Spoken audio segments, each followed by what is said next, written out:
হালুয়াঘাট, শেরপুর, দুবাউড়া, নেত্রকোনা এদিকের মানুষ যখন বন্যার পানিতে ভাসছিল তখন পুরো দেশ নিজের স্বার্থ নিয়ে ব্যস্ত ছিল। আসসালামু আলাইকুম, আমি বিপ্লব তালুকদার আছি আপনাদের সাথে। আজকে চলে আসলাম জারিয়া নাটের কোনায় অবদার বেরিবাদ প্রাঙ্গণ। আসেন আমরা অবদার বেরিবাদটা পুরোটা দেখে আসি। আপনারা এখন দেখতে পাচ্ছেন নেত্রকোনা জেলা পূর্বধলা উপজেলা জারিয়া ও নাটের কোনা যে রাস্তাটা ভাঙ্গন হয়েছিল জারিয়া নাটের কোনা, যে অতিমাত্রা বৃষ্টির কারণে নেত্রকোনা জেলা এবং ভারত মেঘালয় রাজ্য থেকে পানি আসা, যেই অতিবৃষ্টি এবং পাহাড়ি ঢল, যে নদী সোমেশ্বরী নদী এবং জারিয়া কংস নদীতে প্রবাহিত হয়েছে, এরপরে এই নদীর পানি এতটুক বিপদ সীমার 9 সেন্টিমিটার উপরে উঠে গেছে। তারপরে রাস্তা আর এই পানির বহন ক্ষমতা সক্ষম করতে পারে না বিদায় আরো অনেক লোক আছিল, যে স্বেচ্ছাসেবক মানুষ, যে গ্রামের আশেপাশে যত গ্রামবাসী আছে তারা এবং জারিয়া ব্যাটালিয়ন, আনসার ব্যাটালিয়ন যারা জারিয়াতে আছে তারা এবং সেনাবাহিনী, অনেক পাবলিক সবাই মিলে রাস্তাটা মেরামত করার জন্য অনেক উঠে পড়ে লাগছিল, যার যেটা আছে যে কোনো কিছু জিনিসপত্র নিয়ে লাগছিল।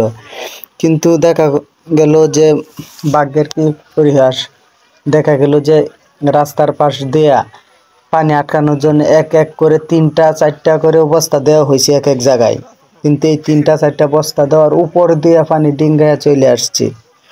যে আগে যে নাটের কোনা এই করের রাস্তা ভাঙ্গনের ফলে যখন 200 ফ্যামিলি বা 200 পরিবার নিঃস্ব হয়েছিল, আর এই এখন অবদা বেরিবাদ ভাঙ্গার পরে এখানে প্রায় 50 থেকে 60টা গ্রাম পানি প্রবাহিত হয়ে গেছে।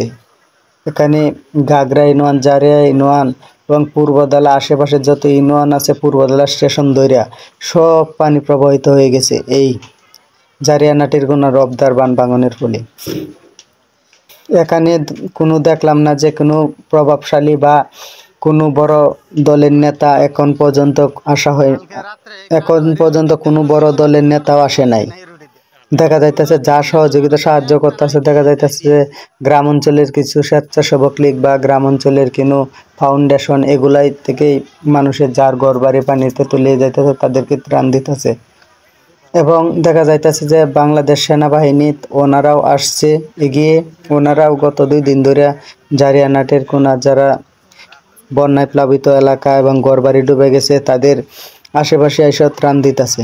আর আপনারা দেখতে পাচ্ছেন যে এই জারিয়া নাটের কোনায় অবদা ভাঙ্গনের ফলে এই সামনে একটা ঘর আছিল, এই ঘরটাও ভাঙ্গার খুব প্রভাবিত ছিল। কিন্তু যাই হোক, এই লোকগুলা অনেক কষ্ট করে এখানে অনেক কিছু ব্যবহার করতেছে, বাঁশ কাঠ যা কিছু আছে সব কিছু ব্যবহার করতেছে। দেখা যাইতে যে তাও রাখতে পারতেছে না, যে ভাঙ্গে সামনে বা আগাইতে আছে। ভাগ্যের কি পরিহাস, এটা কোনো সময় কেউ ভাবছিল না যে এটা এরকম ভাবে অবদাটা ভাঙা যাইব। যখন বন্যায় পানি আসে তো ভারত, আসাম থেকে এবং মেঘালয় রাজ্য থেকে, এখানে তো কোনো নেতার অভাব নাই।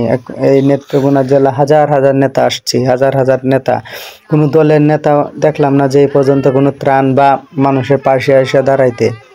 বা আপনারা কি করতেছেন, ভালো আছেন, আপনাদের ঘরে পানি উঠে গেছে না বাড়ির পানি উঠে গেছে, এরকম কোনো আলাপ টালাপ পাইছি না বা কেউ আসতেও দেখি নাই।